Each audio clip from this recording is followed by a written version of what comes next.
ಬರೆಯೋದು ತುಂಬಾ ಸವಾಲಿನ ಕೆಲಸ. ಹ್ಮ್ ಹ್ಮ್ ಅದು ಬರೀತಾ ಈ ಬುರ್ಖಾ ಬೇರೆ ಹಾಕೊಳ್ದೆ ಓಡಾಡ್ತಿದ್ನಲ್ಲ, ಹ್ಮ್ ಅಮ್ಮನಿಗೆ ಬಂದು ಅಪ್ಪನಿಗೆ ಬಂದು ಹ್ಮ್ ನಿನ್ ಮಗಳ ಅಲ್ಲಿ ಕಾಣ್ತಿದ್ರು, ಹ್ಮ್ ಬುರ್ಖಾ ಹಾಕಿಲ್ಲ ಹಂಗೆ ಹ್ಮ್ ಹ್ಮ್ ಓಡಾಡ್ತಾಳೆ ಅಂತ ಹ್ಮ್ ರಿಲೇಟಿವ್ಸ್ ಎಲ್ಲ ಬಂದು ಹೇಳೋರು. ಹ್ಮ್ ಹ್ಮ್ ಹ್ಮ್ ಸುಮ್ಮನೆ ಮದುವೆ ಮಾಡಿಬಿಡು ಅಂತ ಹೇಳಿ ಬಂದು ಕೆಲವರೆಲ್ಲ ಬಂದು ನೋಡ್ಕೊಂಡು ಹೋದ್ರು. ಹ್ಮ್ ನಾನು ಹೇಳ್ತಿದ್ದೆ, ನಮ್ಮ ಮೂಮೆಂಟಲ್ಲಿ ನಾನು ಹ್ಮ್ ಅವಾಗಲೇ ಚಳುವಳಿಗೆ ಬಂದಿದ್ದೆ. ಹ್ಮ್ SFI ಮೂಲಕ ನಾನು ಎಂಟ್ರಿ ಹೊಡೆದೆ, hmm student federation of India.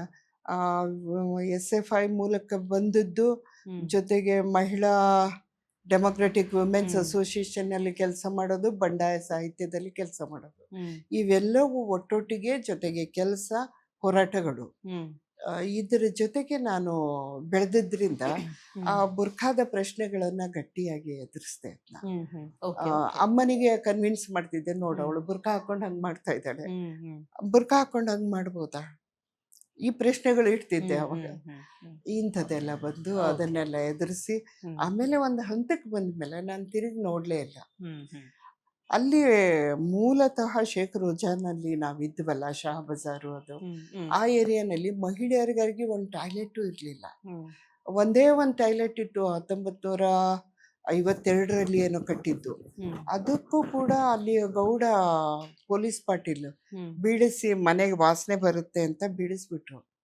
ತಕ್ಷಣ ಆ ಓಣ್ಯಾನೆಲ್ಲ ಹೆಣ್ಮಕ್ಳಿಗೆ ಕರ್ಕೊಂಡು ಮುನ್ಸಿಪಾಲ್ಟಿಗೆ ಹೋದೆ. ನೀವು ಮನೆ ಮನೆಗೆಲ್ಲ ನಲ್ಲಿಗಳು ಇಟ್ಕೊಂಡಿರಿ, ಟಾಯ್ಲೆಟ್ ಇಟ್ಕೊಂಡಿರಿ, ನಮ್ಮ ಓಣಿಗೆ ಇರೋದು ಒಂದು ಟಾಯ್ಲೆಟ್, ಅದು ತೆಗ್ದಾಕಿದ್ದಾರೆ ನೋಡಿ. ಹಂಗೆ ಮಾಡಕ್ಕೆ ಬರಲ್ಲ ಅಂತಂದರು. ಮಾಡಿದಾರೆ ಬರ್ರಿ, ಯಾರ್ಯಾರ ಮನೆಗೆ ಅದ್ರ ಕಲ್ಲು ಚಪ್ಪಡಿ ಹೋಗಿ ಅವ್ರು ತೋರಿಸ್ತೀವಿ ಅಂದಾಗ, ನಾವು ಇನ್ನೂ ಆಫೀಸ್ನಾಗಿದ್ದೀವಿ, ಇನ್ಸ್ಪೆಕ್ಷನಿಗೆ ಬಂದುಬಿಟ್ರು. ಹ್ಮ್ ಹ್ಮ್ ಬಂದು ಒಂದಿದ್ದುದನ್ನು 3 ಟಾಯ್ಲೆಟ್ ಕಟ್ಟಿಸಿ ಹ್ಮ್ ಹೆಣ್ಮಕ್ಳಿಗೆಲ್ಲ ಅನುಕೂಲ ಮಾಡಿ ನೀರಿನ ವ್ಯವಸ್ಥೆ ಮಾಡಿ ಹೋದರು. ಹ್ಮ್ ಹ್ಮ್ ಹಂಗೆ ಒಂದು ಹೋರಾಟ ಶುರು ಮಾಡಿದೆ. ಹ್ಮ್ ಇನ್ನೊಂದು, ಯೂನಿವರ್ಸಿಟಿಗೆ 11 ಗಂಟೆ, 10ರಿಂದ 11 ಗಂಟೆಯಲ್ಲಿ ಪೀಕ್ ಅವರ್ಸು ಗುಲ್ಬರ್ಗ ಯೂನಿವರ್ಸಿಟಿಗೆ ಹೋಗೋ ಮಕ್ಕಳಿಗೆ, ಹೆಣ್ಮಕ್ಳು ಎರಡೂ ಗೇಟಿಂದ ಗಂಡಸರು ನುಗ್ಗೋರು, ಹ್ಮ್ ಹೆಣ್ಮಕ್ಳು ಕಾಂಪೀಟ್ ಮಾಡೋಂಗಿಲ್ಲ, ಹೆದರಿಕೆ, ಹೌದು ಹಿಂಜರಿಕೆ, ಹಾ ಮುಟ್ಟಿ ತಟ್ಟಿ ಹಾ ಟಚ್ ಆಗುತ್ತೆ ಅಂತ ಹೇಳಿ ಹಿಂದೆ ಸರಿಯೋರು. ಹ್ಮ್ ಅವಾಗ ಏನು ಮಾಡಿದೆ, ಆವಾಗ ಅಲ್ಲಿ ಮೂಡ್ನಾಕೂಡು ಕಮಿಷನರ್ ಆಗಿದ್ದರು, ಹ್ಮ್ ಗುಲ್ಬರ್ಗ ಪೊಲೀಸ್ ಹ್ಮ್ ಇದು ಹ್ಮ್ ಹ್ಮ್ KSRTCನಲ್ಲಿ. ಅಲ್ಲಿಗೆ ಹೋಗಿ ಮೆಮೊರಂಡಮ್ ಕೊಟ್ಟು, ಊರಿಂದ ಊರಿಗೆ ಹೋಗ್ತಕ್ಕಂಥ ಬಸ್ಸುಗಳಲ್ಲಿ 6 ಸೀಟು, ಮತ್ತು ಈ ಸಿಟಿ ಬಸ್ಸುಗಳಲ್ಲಿ ಮುಂದಿನ ಗೇಟು ಮಹಿಳೆಯರಿಗೆ, ಹಿಂದಿನ ಗೇಟು ಪುರುಷರಿಗೆ ಮಾಡಿ ಅಂತ ಹ್ಮ್ ಇದು ಹ್ಮ್ ಮಾಡಿದೆ. ಹ್ಮ್ ಅದು ಹಂಗೆ ಮಾಡಿದರು. ಒಂದು ಸ್ಪೆಷಲ್ ಮಹಿಳೆಯರಿಗೆ ಅಂತ ಒಂದು ಬಸ್ ಹಾಕಿದ್ರು. ಓಕೆ ಆ ಹಾ ಹಾ ಮಹಿಳೆಯರೆಲ್ಲ ಆರಾಮಾಗಿ ಹೋಗ್ತಾ ಇದ್ರು. ಹ್ಮ್ ಹ್ಮ್ ಹ್ಮ್ ಹಾಗೆ ಅದು ಒಂದು ಹೋರಾಟ ಶುರು ಮಾಡಿದ್ವಿ. ಟಾಯ್ಲೆಟ್ಗಳು, ಹ್ಮ್ ಮೂತ್ರಬಾಧೆ ಗಂಡಸರಿಗೆ ಅಷ್ಟೇ ಅಲ್ಲ, ಮಹಿಳೆಯರಿಗೂ ಬರುತ್ತೆ. ಹ್ಮ್ ಯಾಕೆ ಸಾರ್ವಜನಿಕ ಸ್ಥಳದಲ್ಲಿ ಅವರಿಗಿಲ್ಲ? ಅವಾಗೆಲ್ಲ ಹ್ಮ್ ಇರಲಿಲ್ಲ ರೀ, ಹೌದು ಹೌದು ಹೆಣ್ಮಕ್ಳಿಗೆ ಇರಲಿಲ್ಲ, ಹ್ಮ್ ಬರೀ ಗಂಡಸರಿಗಿದ್ವು. ಹ್ಮ್ ಹ್ಮ್ ಎಲ್ಲೋ ಒಂದೊಂದು ಅದು ಒಳ್ಳೆ ಸ್ಥಿತಿಯಲ್ಲಿ ಇರಲಿಲ್ಲ. ಹ್ಮ್ ಅದಕ್ಕೆ ಅದನ್ನು ಮಹಿಳೆಯರಿಗೆ ಮಾಡಬೇಕು ಅಂತ ಮಾಡಿಸಿದ್ವಿ. ಹ್ಮ್ ಹಿಂಗೆ ಮಾಡ್ತಾ ಹೋರಾಟ, ಜನವಾದಿ ಮಹಿಳಾ ಸಂಘಟನೆ ಹ್ಮ್ ಇತ್ತು.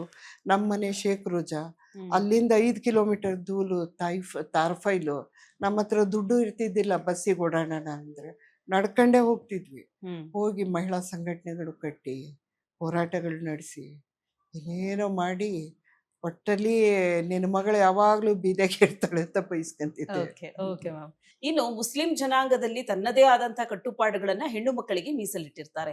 ಈವನ್ ಅವರು ನೈಲ್ ಪಾಲಿಶ್ ಹಚ್ಚೋದು ಕೂಡ ಒಂದು ಅಫೆನ್ಸ್ ಆಗತ್ತೆ. ಸಿನಿಮಾಗಳನ್ನ ನೋಡೋದು ಅಥವಾ ಟಿವಿ ನೋಡೋದು ಕೂಡ ಒಂದು ಅಫೆನ್ಸ್ ಅನ್ನೋ ತರ ಅವರು ನೋಡ್ತಾರೆ. ಅಂತ ಒಂದು ಹೋರಾಟದಲ್ಲಿ ಇವರು ಕೂಡ ಪಾಲ್ಗೊಂಡಿದ್ರು.